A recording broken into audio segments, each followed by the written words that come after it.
Simply to put it, yes, Fallout is woke.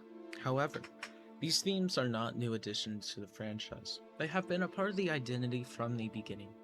The series has openly criticized war, unchecked capitalism, blind patriotism, and authoritarian governments, and the belief that technological progress alone can solve humanity's problems. The iconic slogan of the franchise, War Never Changes, reflects its central anti war message and the idea that humanity's flaws often repeat themselves, regardless of technological advancements. Excuse me. The series has also constantly portrayed women as capable leaders, soldiers, and important figures without making their gender the focus of their character. Fallout presents these roles as normal, emphasizing their skill, decision, and personalities rather than treating their gender as a defining trait. Representation has been a part of the franchise for decades. Fallout 2 included same sex marriage, making it one of the earliest major Western games to feature that possibility.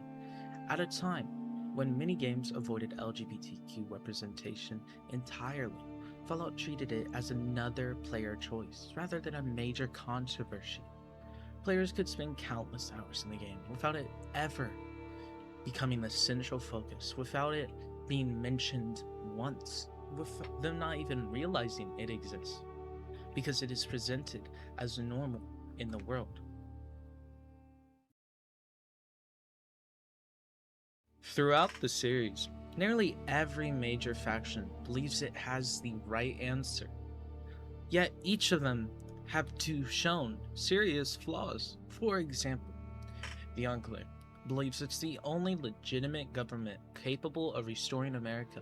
However, Fallout portrays the pre-war United States as a hyper-capitalist surveillance state, where corporate power, mass surveillance, and extreme nationalism helped lead to the Great War. The Enclave continues these ideas, showing how blind nationalism and authoritarianism can become just as dangerous as the threats they claim to oppose.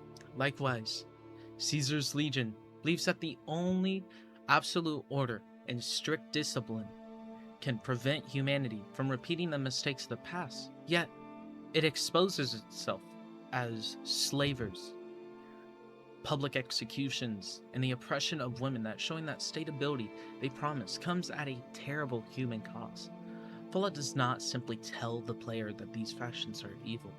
Instead, it allows the players to explore their beliefs, hear their justifications, and witness the consequences of their actions firsthand. Their characters like President Eden and Caesar present arguments for why they believe their societies are the best path forward, but the player is left to decide whether those ideas justify the suffering they create. Rather than preaching a single message, Fallout trusts the player to form their own conclusions. Fallout also explores prejudice through the different societies and factions that exist within the wasteland. Caesar's Legion is one of the clearest examples, as Caesar views homosexuality as harmful and it's punished by death because he believes Legion members should focus on reproduction and expanding the empire. This reflects the Legion's larger ideology of strict social rules, obedience, and control over individual freedom. Even simple cases of homophobia has existed in the Fallout games. In Fallout 2, homophobic dialogue is present depending on your choice of marriage. If you were to marry the same sex, you would get homophobic dialogue. The NCR provides a contrast to the Legion though.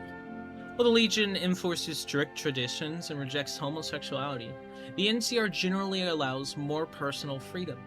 It does not treat sexuality as a political issue. This is reflected in Fallout New Vegas through characters such as Major Knight, who casually mentions his attraction to another male NCR soldier, and Corporal Betsy, an openly lesbian NCR trooper whose sexuality is presented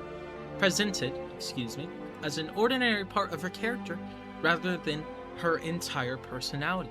However, Fallout still criticizes NCR through its corruption, bureaucracy, expansionism, and tendency to repeat the same mistakes of the old world. The NCR also demonstrates another form of prejudice through its treatment of tribals, ghouls, and independent communities. Unlike the Enclave or Caesar's Legion, The NCR does not have an official policy of racial superiority, but it's still cultural arrogance by believing its way of life is the only path towards civilization.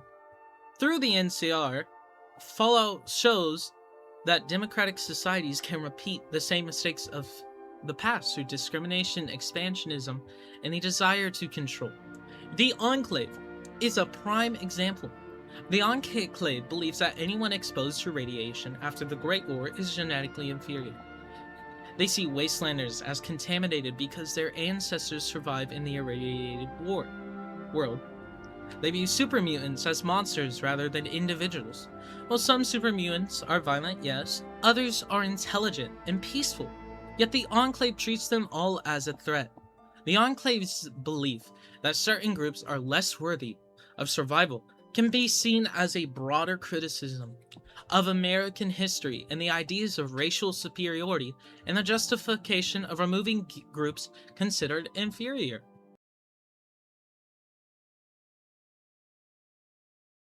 Ultimately, yes, Fallout is a woke franchise. But that is not something new or out of place.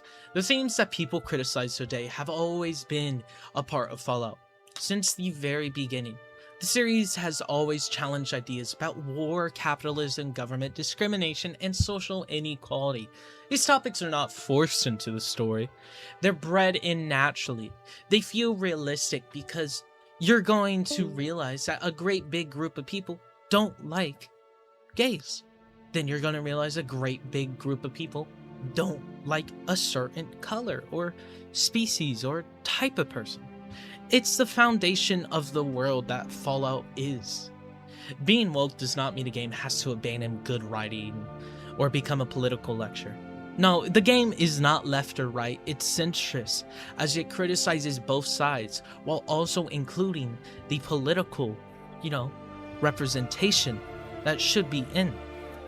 It proves that a series of social issues can be introduced into games while still focusing on a story, characters, choices, and the franchise has always used its world to question humanity's flaws, wherever those flaws come from, if it's corporations, government, ideologies, or individual laws.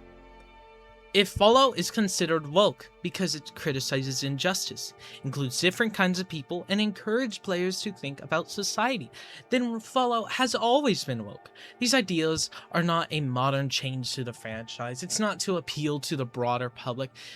It's to criticize the world we live in. They are the reasons Fallout has remained relevant for so long. The series' greatest message has never been about one political side being right. It has always about understanding humanity's mistakes and asking whether we, humanity, can learn from them.